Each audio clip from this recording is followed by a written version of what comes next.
Thank you for joining us for Grant Proposal Writing Basics, a webinar hosted by IDEA, the International Diaspora Engagement Alliance, and Foundation Center. My name is Sarah Yousafzadeh Gallagher, and I'm the Program Officer for IDEA. This webinar is part of IDEA's Capacity Development Series, and we're excited to partner with such a stellar organization as Foundation Center. And actually, this is the second webinar they're hosting for our members, so we're very appreciative of them taking the time to do that. One of the requests we get from IDEA members, actually a top request, is about how to seek funding for the work they're doing, especially when they're based in the US, but they're doing work abroad in their countries of heritage. Our members span a range of organizational types and missions, but we hope that this webinar will have something for everyone and be able to answer your questions. I'd like to now introduce Carrie Miller, who is a Capacity and Leadership Development Manager at the Foundation Center in Cleveland, Ohio.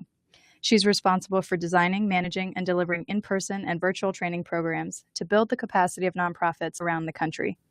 Carrie has a master's in nonprofit management from Case Western Reserve University and a BS in history from The Ohio State University.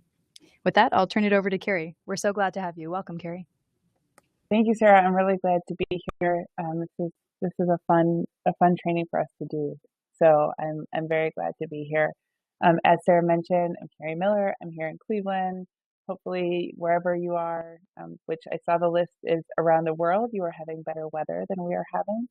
So with that, I will just get started. If you're not familiar with the Foundation Center, we have been around for about 50 years, providing transparency in the philanthropic sector. And today, what that looks like is we house and maintain the largest single source of information about funders in the United States.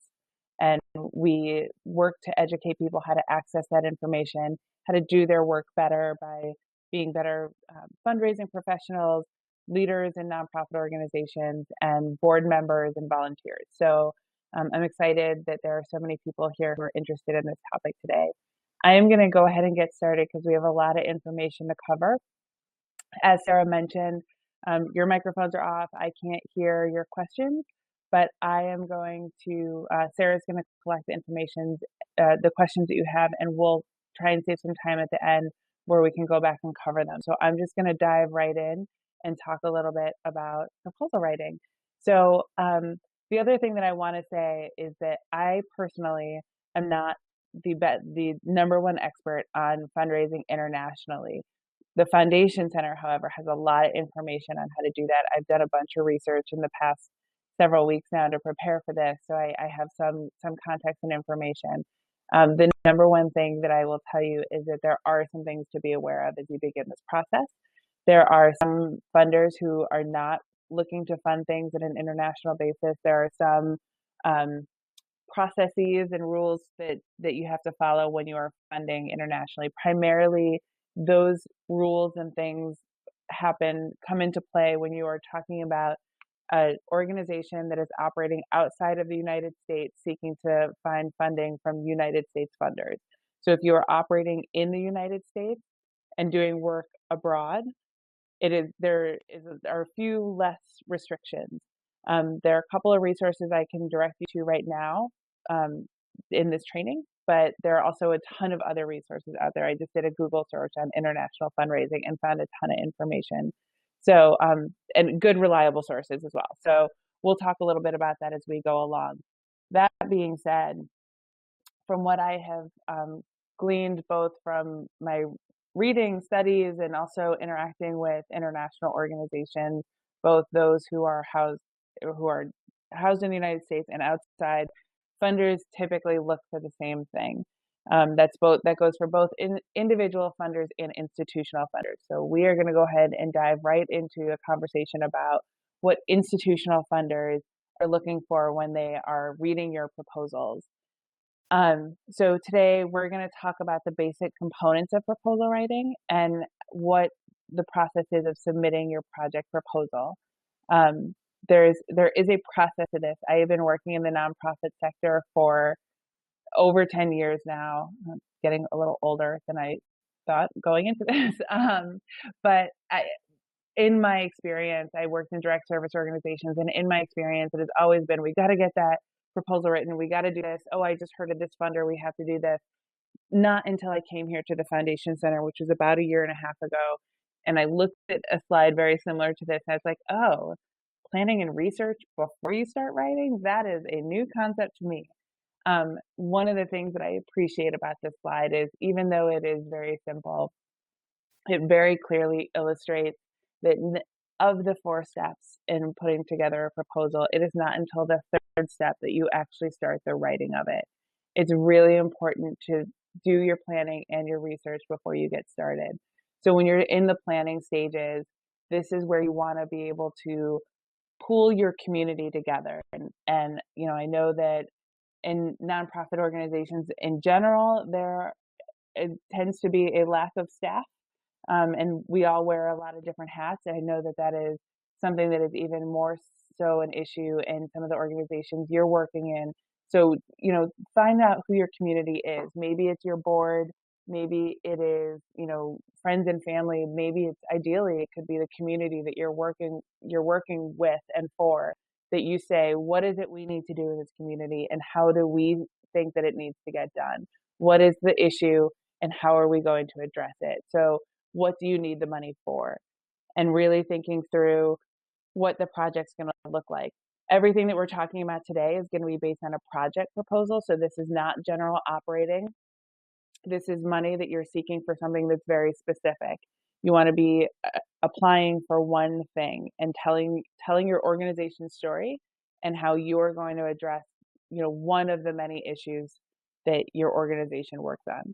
So, what do you need the money for is really where you want to start. At this part of the planning, you don't need to know that you need $24,322.85.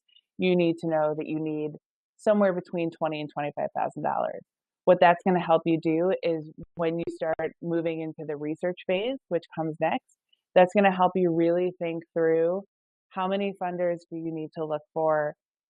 What are you going to be, how much are you going to be asking for from each of those funders? And that also helps you to prioritize a little bit the asks that you put out there. So in the research phase, here we put on the slide, who will you approach? So this is where you're going to be doing the work on finding the funders that are a good fit for your organization. The number one reason why things don't get funded is not because it wasn't beautiful prose and not because it wasn't wonderful programs, but just because people apply to the wrong funders. If I'm running an after-school program and I'm applying to a cancer research organization, that's not a good fit, and I'm not going to get funded for that. The other thing that I would encourage including in this research section as you begin your process is really thinking about, where do I get information about the work that I'm doing? And so the Foundation Center has a couple resources.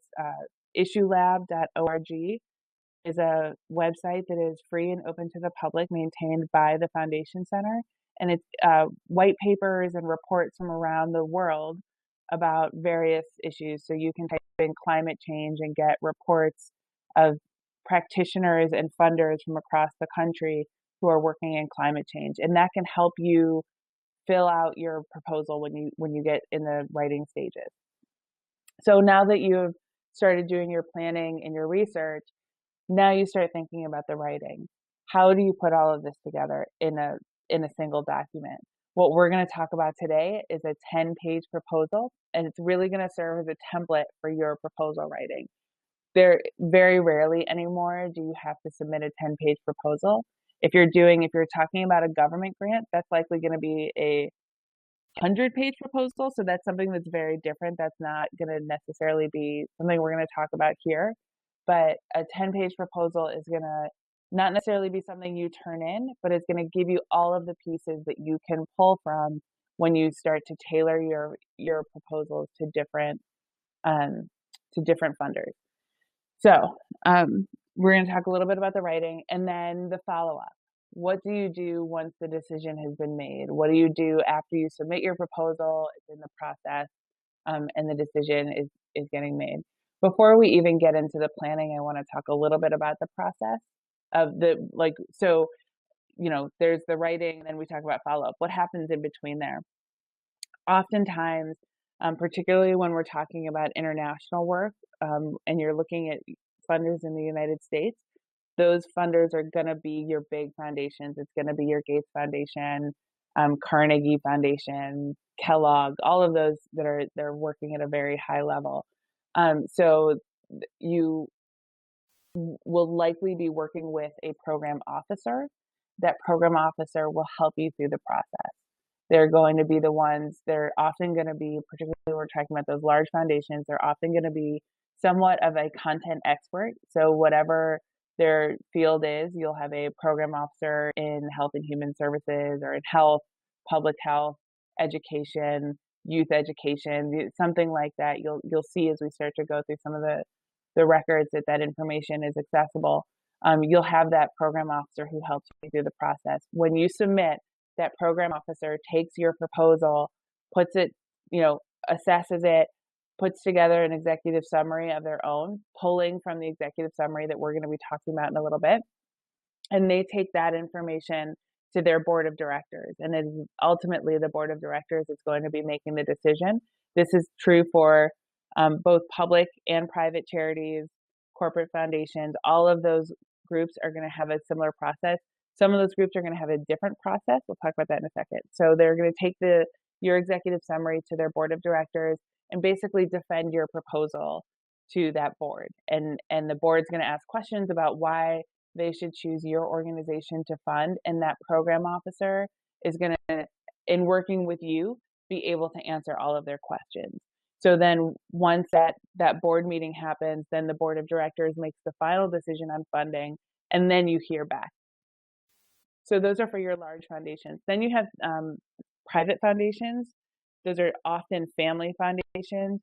In the United States, family foundations make up the largest number of foundation types in this country. And those are going to be the issue area for those foundations are really going to be geared by the family and what the family wants. So if, again, to go back to medical research, if there's somebody who in the family who died of colon cancer, that family may be very interested in colon cancer research. So that's where a lot of their money is going to go. So it's really about doing the research and finding the right fit. And when that's the situation, when it's the family foundation, they oftentimes don't have a lot of staff who can walk you through it, who are there to answer your questions. So a lot of times you are just submitting a proposal to a foundation and, waiting to hear back. So those are sometimes a little bit more challenging.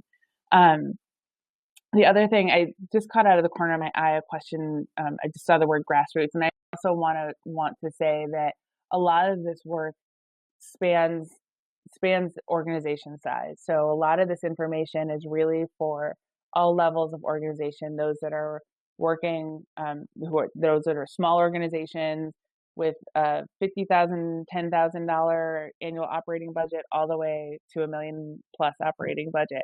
So it's a lot of the same process.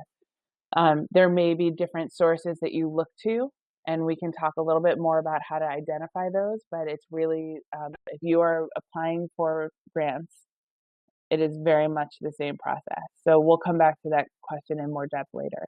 Okay, so now that we've talked about what we're going to talk about, let's start talking about it.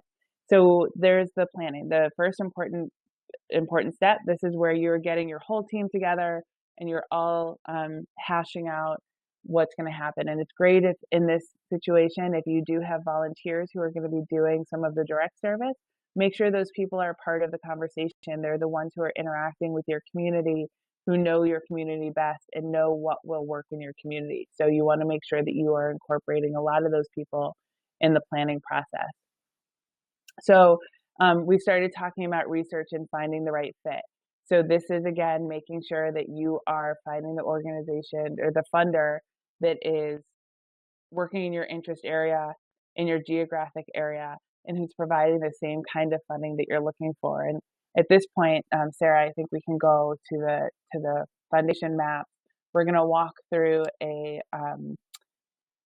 another tool that the Foundation Center has, and this is Foundation Maps. This is a fairly new tool for the Foundation Center, and it helps to visualize some funding opportunities in across the globe, as you can see.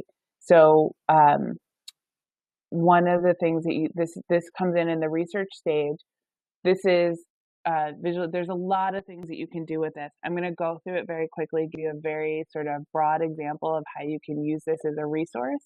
And there are trainings that the Foundation Center offers, online trainings that you can go and listen to for free that will go into more depth in a lot of these tools and resources. So Sarah, you can go ahead and click this. So we're just going to click. As you can see, the bubbles are where funding, where people, you can see in the upper left-hand corner, this is showing grants by recipients. So this is showing where people across the globe are getting money. So this is the Republic of South Africa. So here you can see the total number of grants that are going to that region, the total dollar value, and the number of funders. So there, if this is an area of Africa that you are working in, you can see that there are a lot of people who are interested in this area. And there are 1,100 organizations who are receiving grants in that area. So after clicking that or hovering over that, then you click the foundations, which is right under there. And there are a couple of different ways that you can do searches here. Again, I'm really just trying to give a high level example of how this can work and how you can use some of this information. So you can see this whole list here of organizations, of funders that have given in this area. And again, you can see these are all of the big names that you would probably expect to see here: Rockefeller, Kresge, Mellon, etc. If you just want to go ahead and click that top one, the Bill and Melinda Gates Foundation. That works. Yeah, we can. So this is likely information that you can find on their website, but we have brought all of the information on their website into one more easily used place. So this tool is subscription based. When we get into GrantSpace later, which is a free resource, I'll show you how you can try and find people in your area who may subscribe that make it accessible to the public. But this is a subscription-based resource. So here I'm just looking at the general information about the Bill and Melinda Gates Foundation. I can see their mission and their background. If I scroll down a bit, I can start to get into their programs, the programs areas that they fund. Now, one of the reasons this is important as we start to equate this back into our writing is that this is how the organization, the foundation, talks about the work that they do in their own terms. So you can also see here that it's very specific. So they list here, and you may not have gotten this far down, but they list here HIV, to significantly reduce the incidence of HIV oh wait, you can just keep it here, sorry. The incidence of HIV infection and extend the lives of people living with HIV. So one of the things that tells me is that they are not just interested in reducing the incidence of HIV, but they're also interested in extending the lives of people with HIV. So if I'm an organization who is working in HIV, prevention, addressing issues, all of these things, I can see, I think about my organization and how it fits into that. How am I working to reduce the incidence of HIV, and how am I working to extend the lives of people living with HIV? I may fit into one, I may fit into both, but I want to be thinking, as I'm tailoring my proposal to the Gates Foundation, this is how I want to be thinking about the work that I do around HIV. Tuberculosis, to me, that is a very specific thing. It's obviously something that is very prevalent in some of the regions that they do work. Accelerate the decline in tuberculosis incidence worldwide. So, I mean, again, you start to see how they think about the work that they do. Then you go into some of the other work that's in their global health program, and that's just in one section of the work that they do. So if they have all this money to give away every year, this is where a portion of that goes. The next is the Global Development Program. This program aims to identify and fund high impact solutions that can help hundreds of millions of people lift themselves out of poverty and build better lives. That is the essence of the work that they're doing. Again, how do I fit into that as an organization, and how do I use some of their terminology to make sure that I am showing them how I fit into how I would be a good fit for their foundation. So, what high impact solution am I working in? How can I present what I'm doing as a high impact solution so that I am, again, walking them through, holding their hand through, showing them that I am the right fit for them. So if you go back up, I think we can go into the grants tab of this. And if you so these are all grants that they have given to various organizations in this region, this geographic region. So I can click details, and I can see more specific information about what this grant was for. The grant duration I can see was 4 years, which means they give multi-year gifts, which is it's a great thing. And also shows that they are in it for a longer term. They aren't just giving one year grant. You can see the population that they're focused in. So as you go back into the search area, if you were to go back to the homepage of this, everything is indexed and has a very specific taxonomy. So you want to make sure that you're using the right language. This field right here, these fields, the more details, under more details, gives you the language that they're using. So the support strategy is what they're funding: research and program development, geographic area served. Again, some of that's going to be self-explanatory, but it helps you to really think through some of this. So I will wait until. So this, again, just helps you think through if this is the right fit for you. So if you go back and go into the subjects tab, this one's really cool. I have to say, this one is just a very, very neat thing. If you click, these are all of the areas in which the Gates Foundation funds. This shows you where their priorities are. It does not mean that if you are working in agriculture, fishing, and forestry, which is a smaller number than, say, education or health, it doesn't mean that you're not going to get funded. It just means that their priority, where the majority of their giving goes to, is in education and health. So if you click health, now this breaks it up even further into the areas of health that they focus on. So you can see here there's public health, medical specialties. If you click on diseases and conditions, or hover, I think you hover on that one. I think I messed it up. Oh, no. Oh, wow. This one goes. So again, it just gives you all the way down to the granular level of where their money is focused on. Again, this helps you think about how well you fit into their giving priorities and helps you to prioritize. So we're getting a little bit off the writing, and we'll get back to that in just a second. But really what this helps you do is helps you say, okay, so I'm working in infectious and parasitic diseases. The Gates Foundation is really interested in that. I'm going to go for that. When I do the same kind of search for in the Mellon Foundation, I see that they're interested in health, but not nearly as interested in infectious and parasitic diseases. That makes it very easy for me to say, I need to focus a lot of my attention. Maybe my bigger ask is going to go to the Gates Foundation and not as much to the Mellon Foundation. I still need to pay attention and make sure I do that well. But again, it just helps you to prioritize and say, I really need to focus on the Gates Foundation because that one's going to be more likely for me in the long run.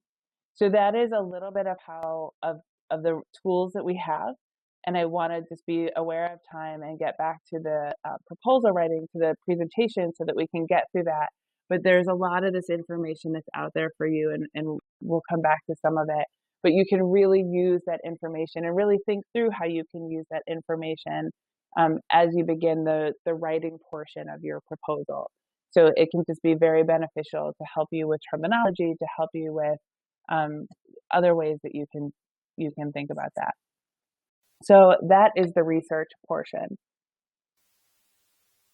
So as you can see, we're about halfway through our time, and we've only gotten through the 2 steps. So now the proposal writing piece is step 3, and that one's going to be pretty quick. So again, you really want to focus a lot of your time on research and planning piece. So for the writing, the first thing to question is the format. More and more grant makers are moving towards an online format, which can be really great, and it can be helpful in a lot of ways. There are also some challenges to it. A lot of times, so we're going to be talking about a 10-page proposal. A lot of times, the online format is going to say, tell us your needs statement in 250 characters or less. And that's characters, not words, so that includes spaces and apostrophes. So it really requires some good mental exercises in being concise in your writing. The most important thing is to always follow the funder's guidelines, both in online formats and in a traditional narrative format.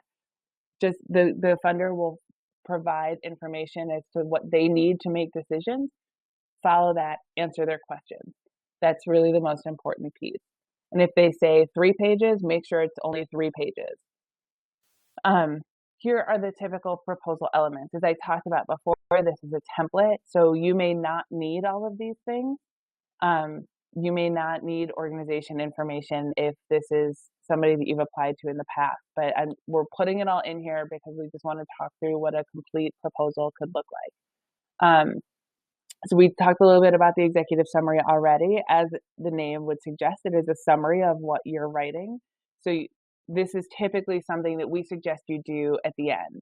So even though it's going to go on the top of your proposal, it would be something that you, after you're done writing the narrative and all the other pieces, you go back and pull from and narrow down into an executive summary. It's typically 1 page. Then you have your narrative.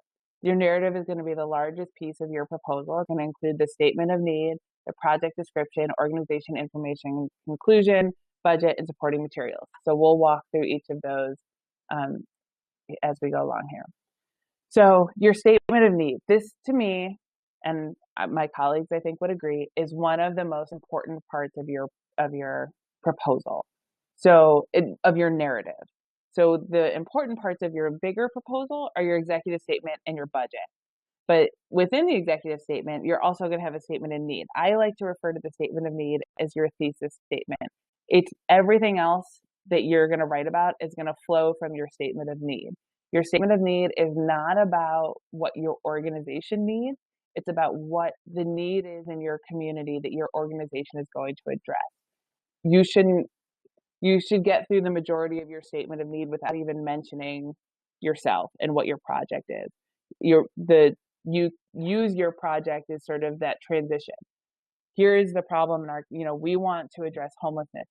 This is what the national homelessness looks like, the rate of homelessness looks like. In our community, it's twice as much. This is a significant problem. Here are the things that lead to homelessness. There are solutions out there that have shown to be effective in addressing homelessness. If you provide people supportive, stable housing for a period of time, they'll be able to transition out of homelessness. That's an important thing for our community because this is such a problem. This is what our organization wants to do. Not until I'm moving into the rest of my narrative do I start talking about this is what our organization wants to do. You want to make sure that the solution that you are going to propose meets the size and scale of your need. So that you are presenting. So again, as I started talking about the national statistics in homelessness, but I narrowed it down to my community because I'm only going to be working in my community. And you also, don't want to, this is where there's a little bit of an art and a little bit of a dance here. This is where you want to present the need as realistically as possible and show that it truly is a need in your community, but you don't want to paint a picture that is so dire that people are asking, how could that ever be addressed? So you really want to make sure that you are framing this in a positive way. This is a huge problem. This is how it's affecting our community, but there is a solution out there. After the need statement, you want to talk about what you are going to do, how you are going to address it, and what you're trying to achieve. So, sorry, sometimes it's a new presentation, so sometimes I go forward and back. So this is where there's a little bit of a funnel action that's going on here. So you have your goals. So we're talking about homelessness. I've shown you what the situation is in our community.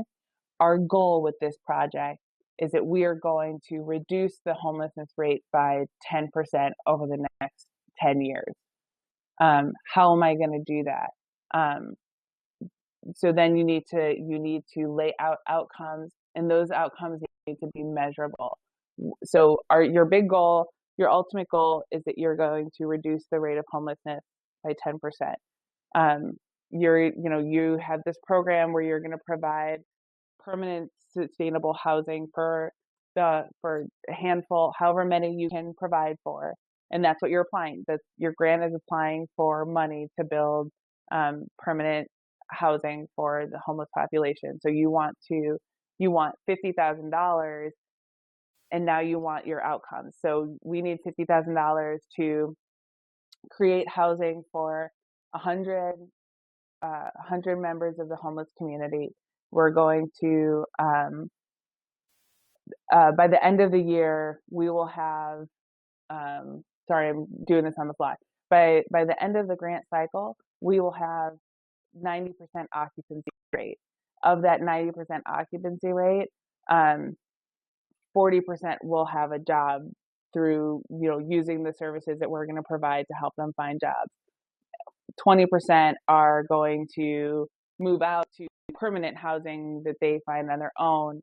And also recognizing, so you have that 90% occupancy level. Well, that's because you're going to have a 10% attrition. That is an understandable thing. Nobody expects 100% success. It's not realistic. We all know, doing this work, we all know what the realities of it are. If I recruit 110 people to live in this housing, 90 are going to be there by the end of the year. So you just want to make sure that you're putting numbers to it, so, and a time frame to it. So your outcomes should be SMART. I think many have probably heard that acronym before. It's measurable, attainable, realistic, and time bound. Specific, measurable, attainable, realistic, and time bound. Your outcomes should be that, because part of what you're doing that you will do next is thinking about the strategies that will make it happen. So these are your methods. How are you going to get that done? If you're going to have 90% occupancy rate by the end of the year, who are the partners that you're working with in the community to recruit people to live in these apartments? Who are you going to have working there to make sure that people are utilizing the services that you're going to provide? So how are you going to get this thing built in the first place? So these are the methods by which you're going to make your objectives happen. So your proposal is really your organizing plan. This is you thinking through all of the steps, how you're going to get it done, and who's going to do it, and how much does it cost. Then you get to the one of the most important parts is, how do you know if you're successful? So you have created outcomes where you have numbers associated to them, and you have methods that says what it is you're going to do. How do you know when you're successful? If you say that you have a 90% occupancy rate, well, how are you going to measure that? You can measure that by the number of people who are paying rent every month. 40% of people are going to find jobs. How are you going to measure that? Well, you're going to have counselors who are going to meet with the residents on a weekly, biweekly, monthly basis, who are going to be tracking information about the residents and know if they're having a job. So what are the evaluation measurements and resources that you're going to use to show that you're successful? So there are two types of evaluation to think about when you're getting started. There are lots of different types of evaluation, but two sort of broad ones to really think about are formative and summative. So your formative are the things that you're going to be doing along the way to measure success and progress. So if so in this, I'm saying by the end of the year, 40% of residents are going to have a job. Well, they're meeting with a counselor bi-weekly. That counselor is going to keep a log of those meetings to show the progress that they are making with the residents. Then there's summative. That's the beginning and the end. So you're saying you're going to have 90% occupancy. Well, In the beginning, if you had 0, and at the end you have 90. That's an example of a summative. The other example I really like to use when I'm talking about evaluation is literacy training. So if you're doing an after-school literacy program, your summative you're going to take a pre-test and a post-test. The pre-test is going to measure the baseline. The post-test is going to show the progress after 1 year. The formative is going to be, maybe you're going to have weekly writing assignments that you're going to have those in the literacy program fill out, so that you can track that along the way and make sure that they're moving in the right direction. So those are just some examples of evaluation. So then you now have your need statement. You have, in your project description, you have goals, your outcomes, your methods, and your evaluation. So that's the biggest part of your proposal. That's your project description. Now you want to start talking about your organization. This is hopefully something that you have on hand. Why are you the best organization to do this work? And why is now the right time? Have you gotten a new partner that helps you to do new things in the community? Do you have space that you got that allows you to reach more people? What is it about your organization? What is your track record of success? This is another place where you can really think creatively. If you're a new organization, and let's say you don't have 3 to 5 years of track record to talk about in this, who are the people that are involved in your organization? Those are assets in your organization, and who are they? Are you working in a drug rehabilitation program, and your director is the leading author, an authority on drug rehabilitation programs, who is widely known and has a recognizable name? That's a great asset. That's a great track record for you to refer to in your information about your organization. So really be able to think creatively about it. And then you want to be able to talk about how the project will sustain itself in the long run. So this is not about having cash in hand. This is not saying, I'm going to get a grant this big from this organization and this much from this organization. I have this many individual donors. If you can do that, that's great. Really what this is about for a funder is saying that you've thought about this. I have a plan for how I'm going to engage an individual donor program. I have a plan for other funders who could be interested in this work. You really just want to make sure that you have something that you can put here. Ideally, you can say, well, we're going to do a fee for service, and this is going to ultimately end up paying for itself. That would be a great way to be able to present your sustainability plan. So now we're getting to the end. This is your conclusion. This is your last appeal to the funder. You really want to make sure you tailor this to speak to this particular funder and this particular funder's interest. So this is where we go back to those records that we were looking at before about the way that the foundation talks about itself, and really, don't be shy here. This is where you say, this is what you're interested in, and this is exactly what we're doing. This is why we would be a good fit for your organization. So then, as I mentioned before, you probably want to do the executive summary last. So this is where you reduce everything, all of that wonderful information, all those 8 pages that you just wrote, and you reduce it to 1 page. This is a very important part of the proposal.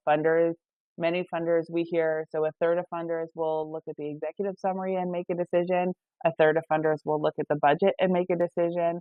And only a third of funders will actually read the whole thing before really thinking about it.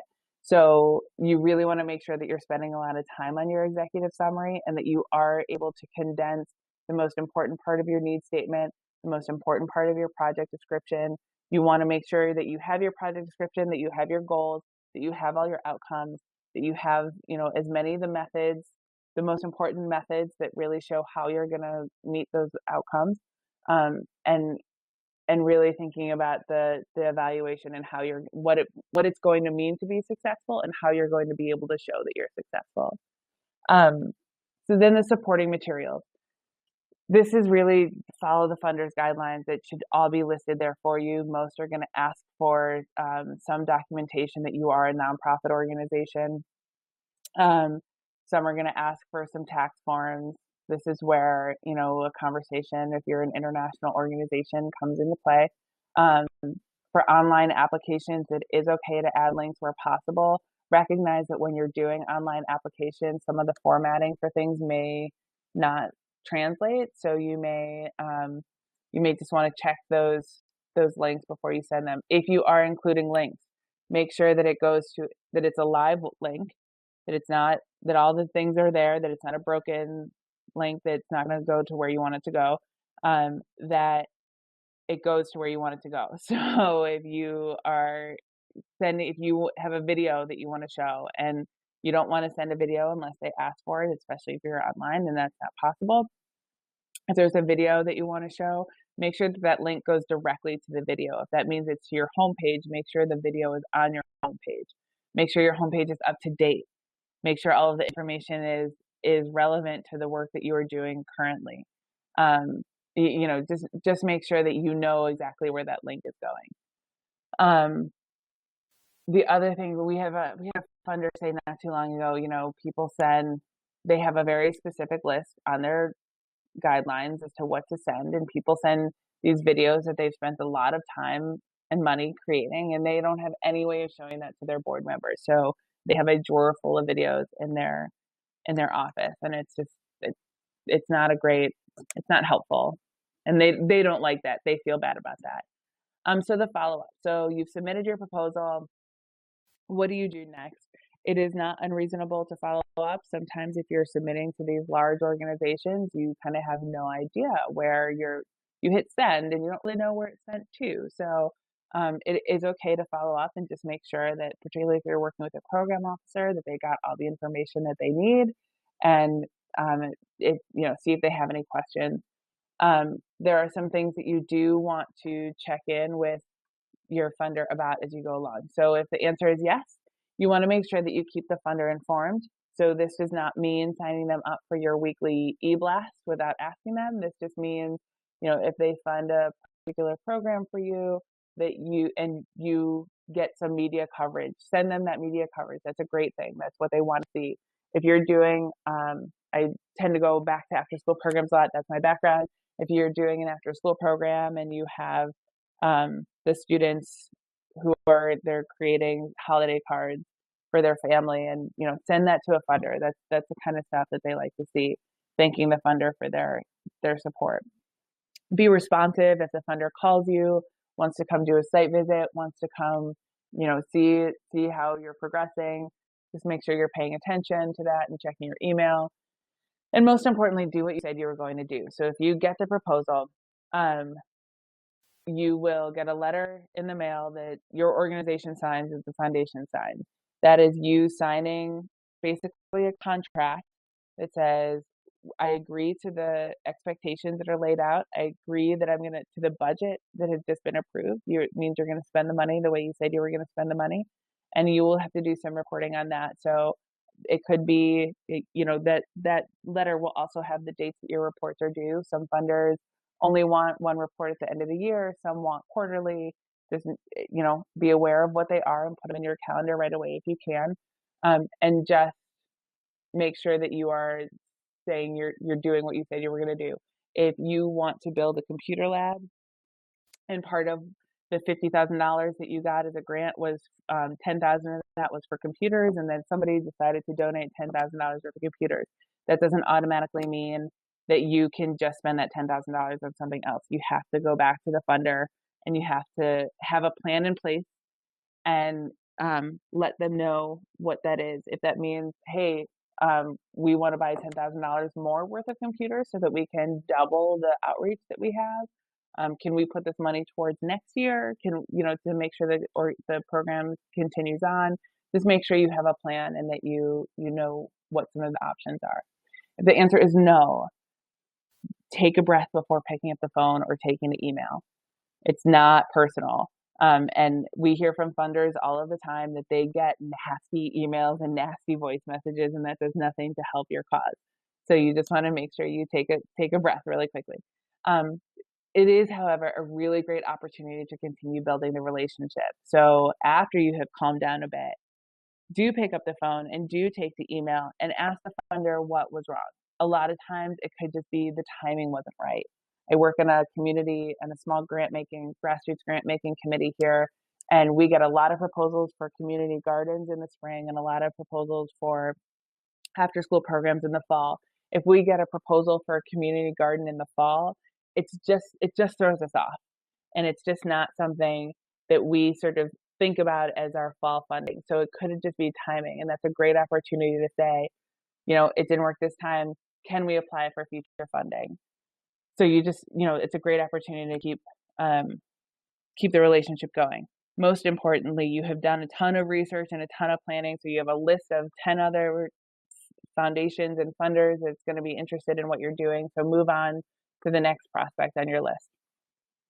So the key things to think about here, making sure you're finding the right fit and doing the research and doing your homework. Funders get very annoyed when you call up and you say, hey, do you fund this?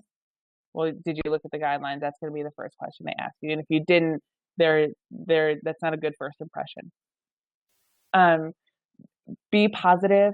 Make sure that you are framing the work that you're doing in a positive way. You don't want to be desperate. You don't want to be, create this dire situation. Use action words. Hey, this is what we're doing now. This is how we're going to do this. And we know that this is going to work. Revise and edit. Ideally, it would be great if you have a friend or a loved one or somebody else within the organization who can read your proposal. I start with the friend or loved one because they are outside of the proposal. They will know they will catch it if you're using jargon. They will catch it if something doesn't quite make sense. As much as some of these people, when in the bigger foundations in particular, are content experts, they may not be exactly an expert in what you're talking about. So you just want to make sure that you are explaining everything that you're doing. So I'm going to stop there, and I'm going to see if Sarah can provide some questions for us that have been asked along the way. Carrie, thanks so much for that. Do you want me to share my screen for the tools section? Oh, yes, I'm sorry. Yes, please.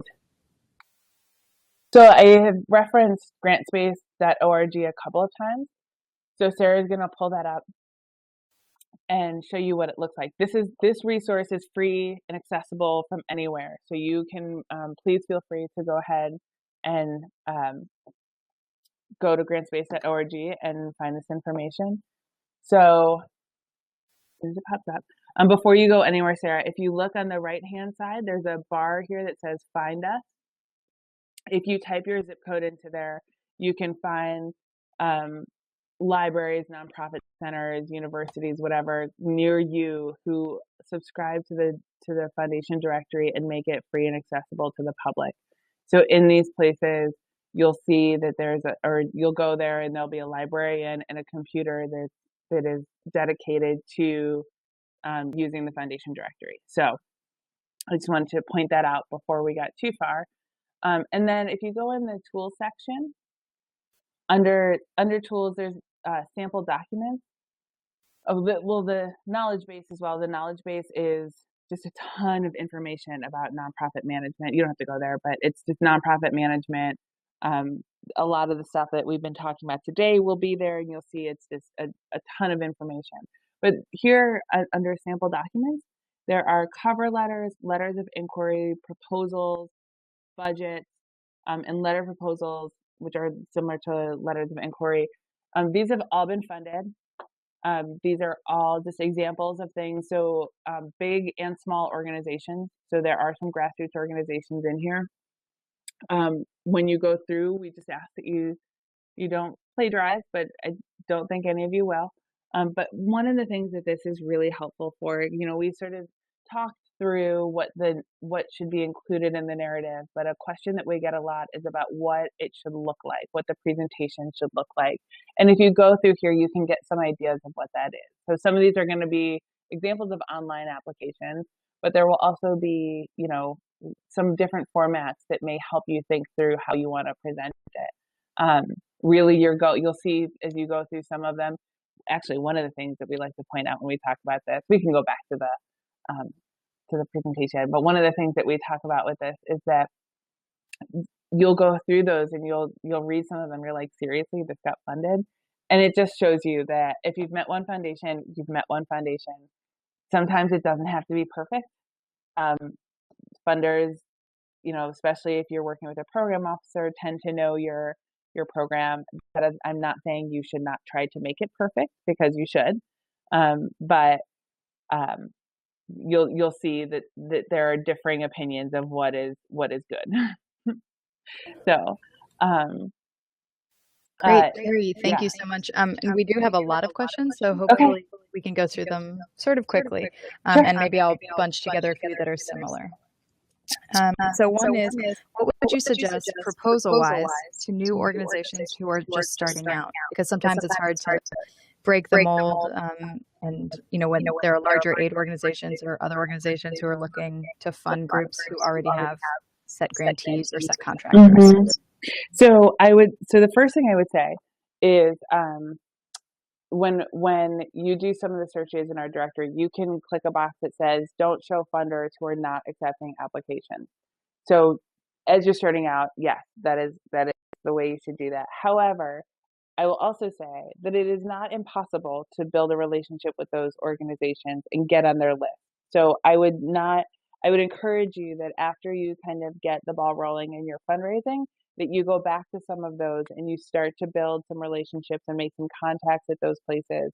So you start to get your organization's name out there and get to be known, so that you can one day be on that list. So that's the first thing. As for the proposal, really what I would do, and I again, there is a fine line and a nuance to this, but really talk about, so there are a lot of aid organizations that are doing this work. Are they effective? You don't want to say, oh, this organization isn't, they say that they're doing this, but they're really not. You don't want to say that, but you want to say, this is maybe the niche within the niche that we're working in. We know this community because what is it that your organization has? Who are the people in your organization? Who are those assets who are from that community, who know that community and know the best way to really serve that community?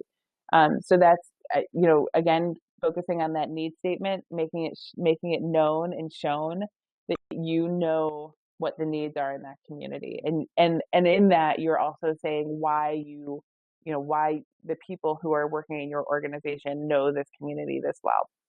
So that's one thing that I would think about. Another thing is, maybe there are people who have been doing this work in your community who you are now just sort of formalizing this, and really think through. And I think that we don't, in the social sector, we don't always give ourselves enough credit for the informal work that we do. So really think about that. And if you don't have, I mentioned before the track record of success. If you don't have that as something that's formal, think about the informal track record of success that you may have, and really just make sure that you emphasize some of that in your proposal. So those are the two things off the top of my head that I can think of that I would think about in the proposal and really focus on. Thanks, Carrie. And I'm still experiencing an echo, so after this question, I'm going to send you the questions by chat, if that's okay. So what if the funder doesn't give any guidelines for what they're looking for?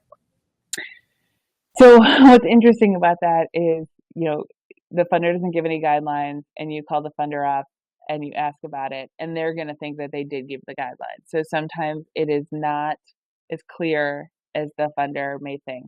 The other thing that I talk a lot about is recognizing that funders need us as much as we need them. They have missions to fill, and they can't fill them on their own. So I am saying that to say, sometimes it feels like there's a power dynamic that is a little bit intimidating to call a funder and say, I don't understand. So many funders, I believe, are truly want to help. And if you call and say, I don't understand, they may provide more information. Some may not. Some may say, just, tell us what you're doing, submit your full proposal, and don't call us or email us. If that is the case, that is what you should do. And again, work to build that relationship and see if it's something that at some point you can get. The other thing, and we didn't talk too much about this, but the other thing that you can do is when you go into the records and you look at the grants and you look at the recipients of grants from those foundations, you can see what other organizations are receiving grants. So that may help you to provide a little context for what they're looking for. The other thing that you can do is, I believe, again, I like to believe in people. And so I think that, there may be some of those organizations that you can reach out to and ask them a little bit about their process and see if they would provide some context. It's a lot of legwork, and it's kind of frustrating and daunting and tiring. But once you start to build the momentum, you really it does start to snowball and can be helpful. So those are some thoughts on how to do that, and also just do as much research as you can. And again, there's not much more to say other than submit and see where you get, and hopefully that's a good enough thing to open the door for you to have a conversation with that funder. Okay, so a lot of groups want to know about what the chances are of them actually getting funded. They might be brand new, they might have revenue under 100,000, etc. So the chances of actually getting funded is, I have no answer. I have no scientific answer for that. There is a number out there that says for every 3 proposals you write, you will get funded for one of them. So there is that. Brand new is a hurdle. Being a new organization can be a hurdle. You will see on some of the funder guidelines that they will not fund organizations under 3 years old. They will not fund, they will not provide seed money. They will not accept it. It may be a deal breaker for them if you don't have audited financial statements and you're an organization that is the size in which you would need that. I think that there are a couple of ways around this. One thing is, if you're not yet a 501c3, hopefully you can work with a fiscal sponsor. Forgot we were going to talk a little bit more about that, and I'll go into that pretty briefly as quickly as I can. And if you go to GrantSpace, there's more information on fiscal sponsorship. I am a big fan of it. I think fiscal sponsorship is when you identify a 501c3 organization or a nonprofit organization who is doing work similar to you, who is willing to serve as your administrative sponsor, basically. So what that means is that you can use their 501c3 status to apply to nonprofit foundations, get those grants. Those grants technically go to that organization, but they manage that for you. Oftentimes there will be a fee. It's somewhere, there's no hard and fast rule here. It's sometimes between 10 and 20% of the grant, but they will put it in their bank. They will write you checks as you need them. Excuse me. There are some arrangements that you can work out where they may even do some marketing and promotion for you and really provide strong administrative support. That's a really great opportunity to work with an organization. If you're not big enough to be your own 501c3 at the time, that helps you to build up some name in the community and some track record in the community, so that eventually you can become your own 501c3, and you do have a little bit more to work from as you begin that process of institutional fundraising. I think that the other thing, there are a couple of things out there, sites out there that can be helpful. Fractured Atlas, FRACTURED ATLAS.org. Apologize for having to spell that out. They provide a ton of information, and you'll see that in GrantSpace as well. They'll provide a ton of information on ways to be fiscal sponsors, way to work with fiscal sponsors. You should have an MOU with a fiscal sponsor just so that everybody's expectations are clear and you know what you're getting into. Fractured Atlas will also serve as a fiscal sponsor for you. You can set it up with them, and they provide a lot more administrative support than maybe some of the traditional organizations that you work with who are out there doing their own thing. But I am a big proponent of fiscal sponsorship. It's a really great way to build up a track record, build up some friends in the community before you go out on your own. So that is one thing to look into. Is writing in bullet format better than full sentences in the narrative of a proposal? And one of the reasons why this is a great question is because I did not talk that much about some of these format questions. And so Really what you're going for here is readability. Funders get a lot of proposals. And so what you want is, their eyes get tired.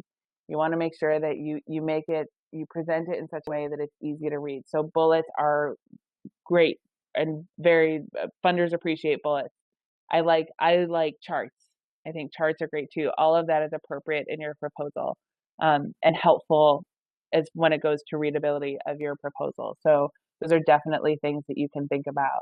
I don't get too crazy, like this, you see these things on Facebook about the person who wanted to work at Zappos and sent their resume on a shoebox. Well, that's not necessarily something, you don't want to get that creative.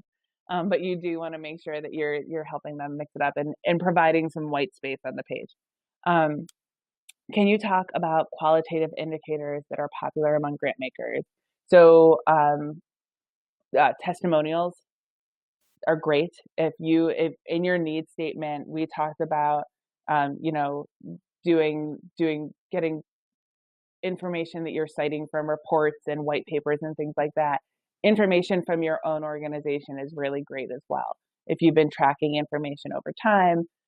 But if you have testimonials, that's a really great way of presenting the information. You want to make sure that you are providing some quantitative information as well that's backing up that testimonial.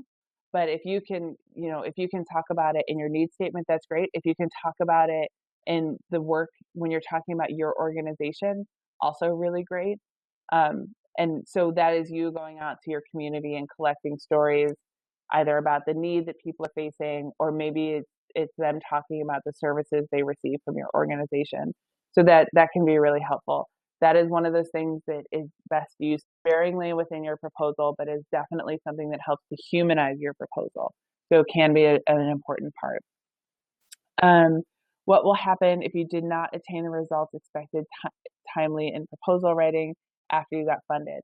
So funders understand that things happen. You just need to be able to explain what you did and that you did what you said you were going to do, what the outcomes were, and oftentimes they'll frame the question in what you learned.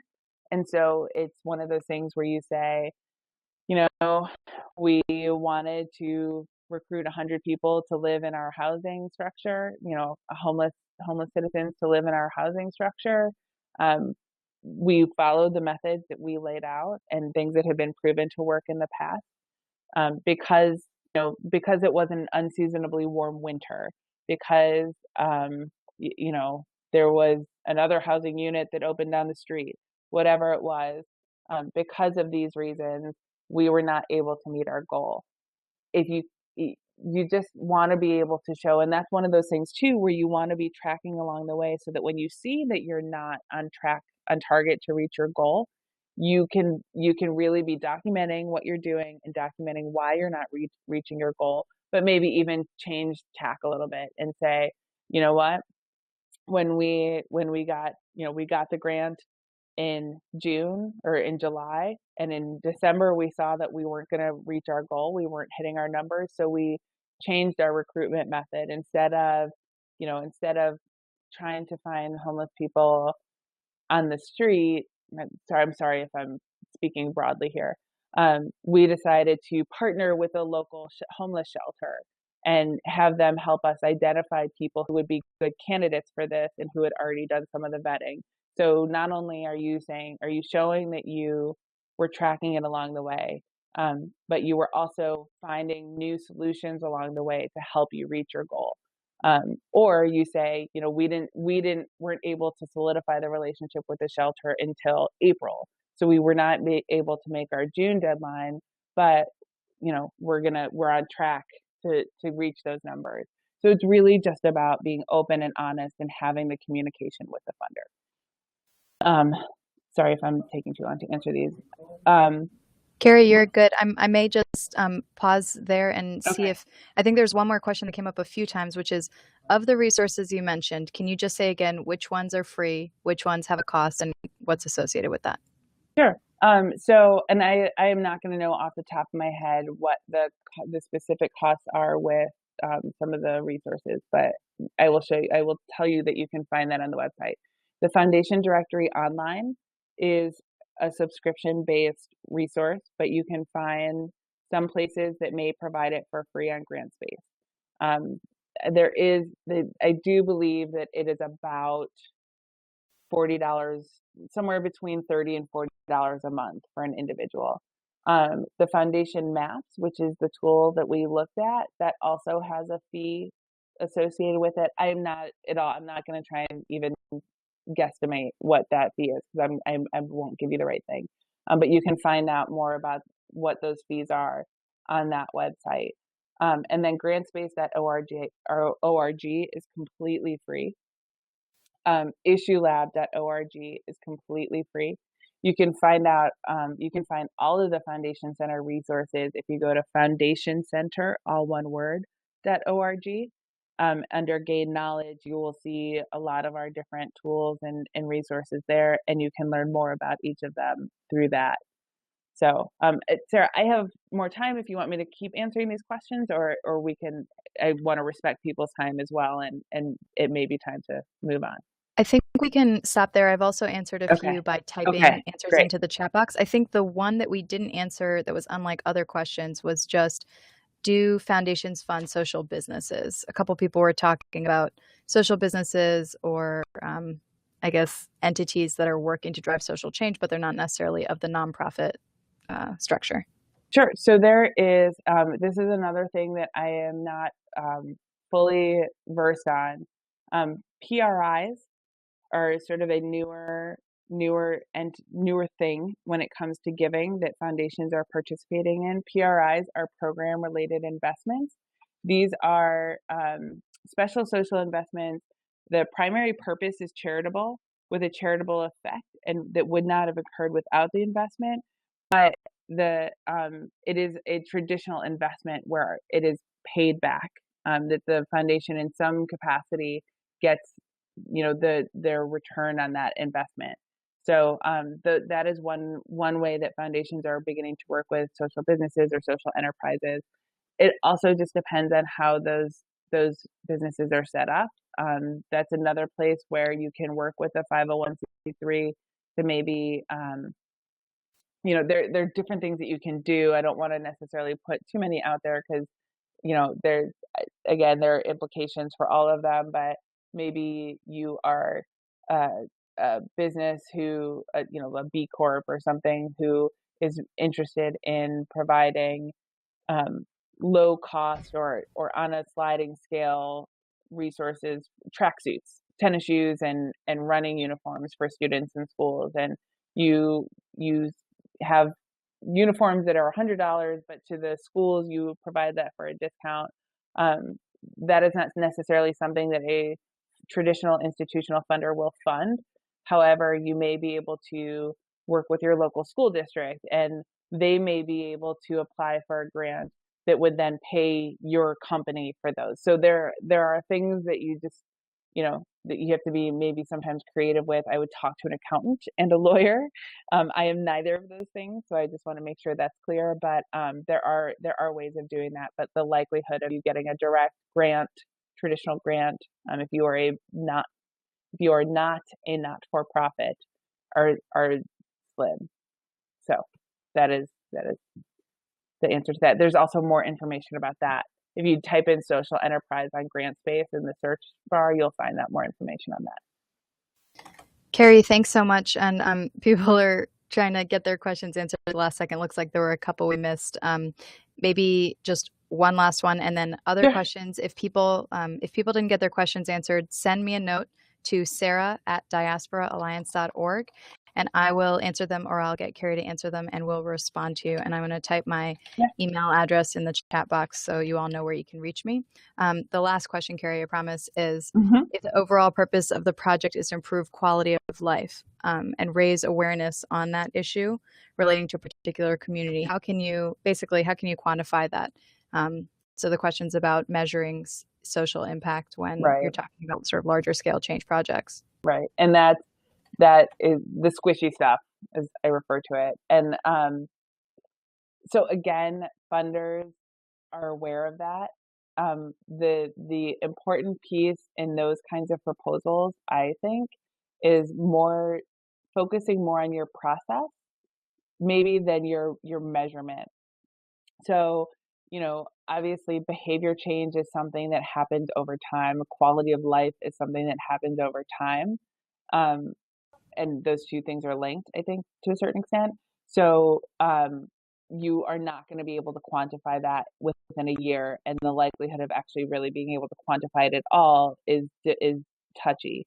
So, I think that if you are focusing on what the issue is and how you're going to address it, if you say we want to if we create more green space, if we turn more vacant homes into parks, and create more green space, we're going to encourage in inner cities, we are going to encourage more physical activity. And that is how we are going to address the obesity issue. Those are all broad things. Those are all big picture things and behavior, quality of life things. So you're not going to be able to say in 1 year, oh, the obesity rate went down 10%.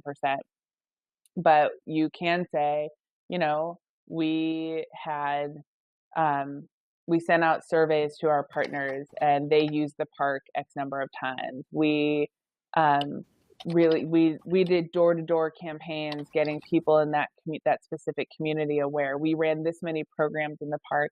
If you're able to show those kinds of things, that really speaks to funders understand that is speaking to a bigger social change. So it's more about focusing on your process in that than really getting hung up on the numbers.